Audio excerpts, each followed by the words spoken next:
Destroying the social media app Parler and ripping it off the internet was a team effort. It took more than simply Amazon and Apple and Google. Amy Peikoff is a chief policy officer there at Parler. She joins us to tell us which other companies were involved in this historic attack on free speech and our civil liberties, because you should know their names. Amy, it's great to see you tonight. Thank you for coming on. I'm sorry Parler is still not up, as I'm sure our viewers know. Tell us, if you would, because we want to know who they are, who participated in this attack on the First Amendment and on your company? Hi, Tucker. Thanks. So other companies that were involved were Twilio, who dropped us. We are also having issues with a CAPTCHA, using any sort of a CAPTCHA in our program. Flurry dropped us. There's also people that you weren't really aware of unless you were into the tech, the people who actually connect you to the internet and provide nodes, and the hosts, who domain hosts, et cetera. And those are the people on the tech side that I'm not as aware of. But there are a number of people involved. And whether they're all working together or whether they're all just caving into the same cancel culture pressure, obviously at Parler, we do think that we were singled out unfairly, because this content that nobody wants on anywhere on their platforms, this inciting content that is wrong, was unfortunately everywhere, as you've read in stories this week from the Washington Post and elsewhere. I assume most of them are just greedy, soulless little robots who will do whatever it takes to continue to loot the country. Well, it's not like they have an ideological agenda. Whether they have agenda or not, here's one of the things that I think is going on, at least with the bigger tech companies. People have been talking about collusion. Is there collusion involved? But what if the truth is actually a lot worse, and that Parler is just the latest casualty in a sort of Faustian bargain that big tech has made with statist government?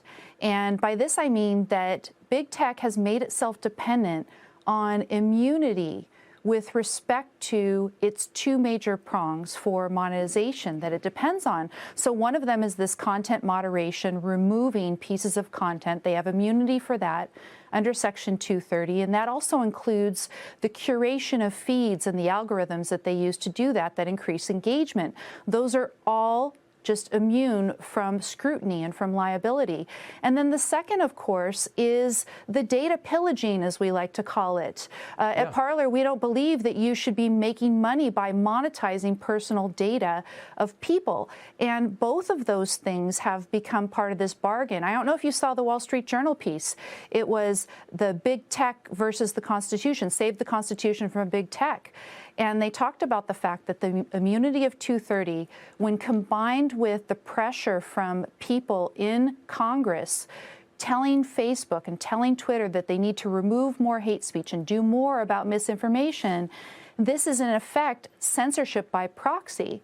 And then with respect to data, if you look at the consent decree between United States and Facebook, the FTC and Facebook from last year, you could see in that Facebook was allowed to continue its data mining practices that help monetize it. And at the same time, maybe the FTC and the DOJ can get backdoors into data under the terms of that consent decree. This is a very cozy relationship that I think is very disturbing. And Parler's model doesn't depend on either of those things. Cozy doesn't even describe it. I mean, yeah, it's scary. It's really scary. Apple helped write our current immigration law. Some of the liberal children in the current White House considered giving the Presidential Medal of Freedom to Tim Cook of Apple, who hates the White House and the country. I was going to tell you that with respect to this particular fight, I see Apple as an ally. I don't know if you saw that Tim Cook has said that Parler could come back on to the App Store after we improve our content moderation. So, thank you, Tim Cook. I'm really great. I'm glad. Well, hopefully he'll wake up in a good mood tomorrow and grant us that favor. Who made these people God anyway? I mean, what world is this where Tim Cook gets to decide? But see, at least they stand for privacy, Tucker. At least they stand for privacy. Yeah, well. Amy, I appreciate you coming on tonight. Thank you. Thank you.